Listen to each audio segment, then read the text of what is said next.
Hello dear students, welcome you all to the 20th lecture of rural marketing. And today's topic of discussions are potential of rural marketing, classification of rural consumer, and characteristics of rural consumer. In previous lecture, we have learned about what are the various types of rural environment, under which we have seen the demographic environment, socio and cultural environment, and political environment and technological environment. And in continuation of that topic, today we are going to discuss what is the potential of rural marketing. So under the demographic environment, we have seen that rural population is increasing, as well as the literacy and per capita income in rural areas are also increasing. Their purchasing power is increasing, and because of all those factors, the marketers are following the strategy to go rural. And what are the potentials are there in rural market? First of all, a large population. As we know that in India, still majority of the population is resides in villages, and therefore the marketers find more potential in the rural areas and direct their efforts to penetrate the rural markets. Now, you might have seen that Amazon is trying to penetrate the rural markets. So, in very small villages, also they are now delivering their products. Second factor which is causing the growth of rural marketing is increased in the income.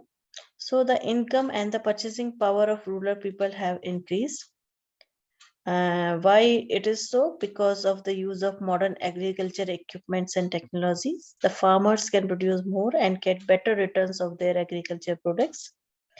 And the increased income motivates a farmer to improve his livelihood by purchasing good quality product. So this point also gives opportunity to marketers to enter into the rural market. Third, we will discuss the competition in urban markets. So there is a lot of competition in urban markets where people are well aware of the goods and services, and they have created a brand loyalty. So the urban market is almost saturated now. Therefore, the marketers move to the rural markets to escape the intense competition and generate revenues from untapped areas. Next is improved infrastructure facilities. So nowadays, many villages are well connected with roads and transportation facilities, as well as there are so many villages which are digitally connected also.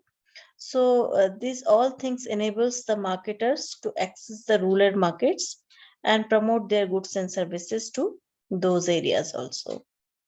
And saturated urban market already we have discussed. So it is almost similar to urban market competition, that markets in urban areas are almost saturation. They have reached to the saturation points, and they are well stuffed with different variety of products. And most of the people, they are brand loyal. They have adopted some kind of brand, so they don't want to change.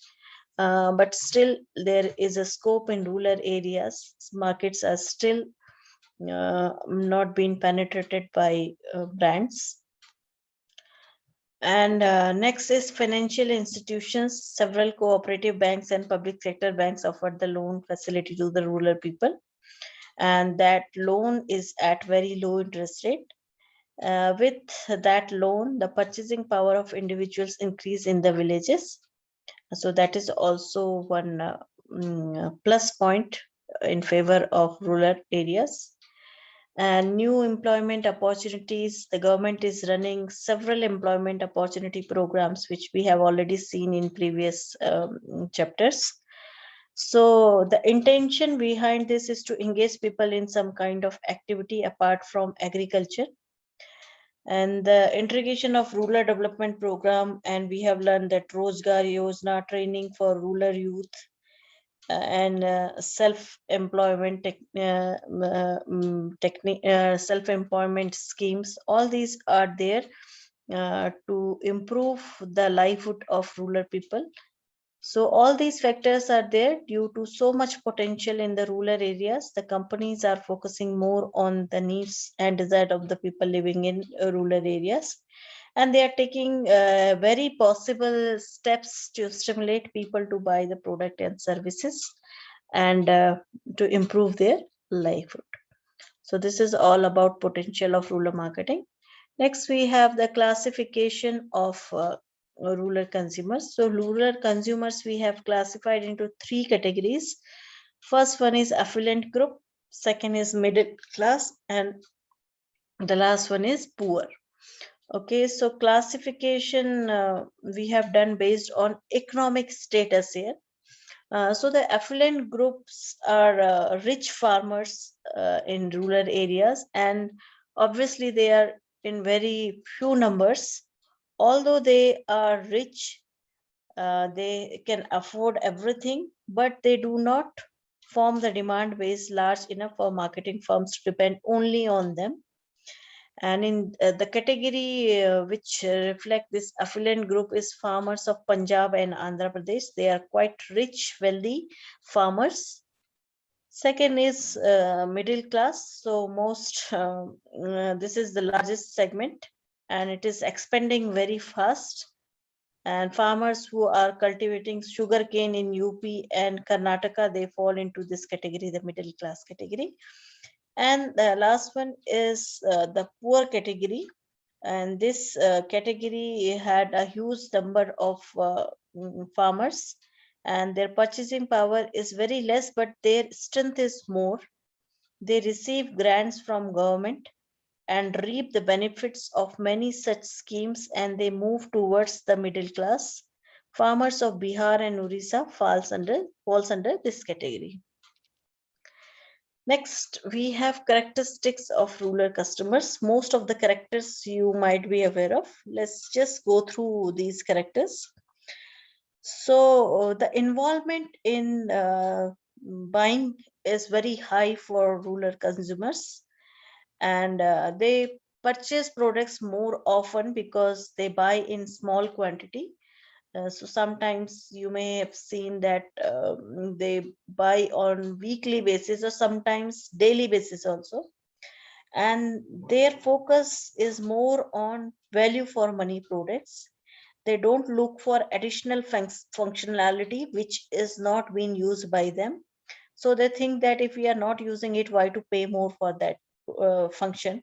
So basically for village people and all, companies try to uh, produce basic product for them which can satisfy their demand, and they understand more symbols, color, and endorsed by local leaders or icons. They are influenced more by local leaders and local icons. Like in Bihar, you say that film actors, singers, like what is that person's name? I forgot his name.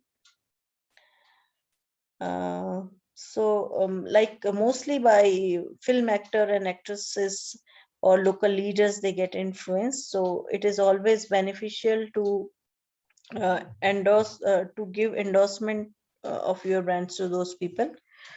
They are brand loyal. Once they are formed a belief with the brand, they don't change brand. And so of information is critical for them, and they are more influenced by the information received and opinion from others. Purchase decision usually taken by the eldest member, and most of the shopping or buying happens after the harvest period or during the festivals. And most of the cases, the person who is buying, he is not using the good by their own. Few more characteristics in detail we will see here. So first one is your reference group. So those who are not aware of reference group, just quickly I will give you the definition of reference group. It includes individuals or groups that influence our opinions, beliefs, attitude, and behavior. Basically, they are the role models or inspirations, okay, from by which a general um, population get motivated or influenced, okay. So reference group, if we will talk about rural consumers, so reference group are primary health workers, doctors, teachers, panchayat members, traders, okay. So Baniya, Mahajan, they are the important influencer in the decision making of the rural customers, and a marketer need to be aware of these influences that can affect the change in the rural consumption patterns. So they give a lot of importance to their panchayat adhyaksh, or the doctor who is working in that particular area, or teachers they consider as a reference group. So their decision mostly depends on those people's consumption habits. Second is occupation. So we already know that in rural area, primary occupation is agriculture. Apart from that, trading, crafts, plumbing, electronics, primary health workers, teachers, etc. are the occupations. Third, media habits. So rural people, they found of music and folk music and all. Tamasha and Notanki also the source of entertainment. And television, radio, and video films also they are interested in. Rural electrification is there. So the main objective of electrification is to improve the agriculture operations and for small industries in rural areas. So almost 77% of about 5 lakh villages have electric supply now, 77%. Which helps in the operations of motors, pumps, agriculture machinery, and because of that, the demand of these machinery also have been increased. And some other variables which we already discussed under marketing environment for rural areas: cultural, language, region, caste, social customs. These are some other very important variables of rural customers. So this is all for today's lecture. I hope you understood the concept. If you have any query, you can ping me on WhatsApp group. Thank you so much for watching the video.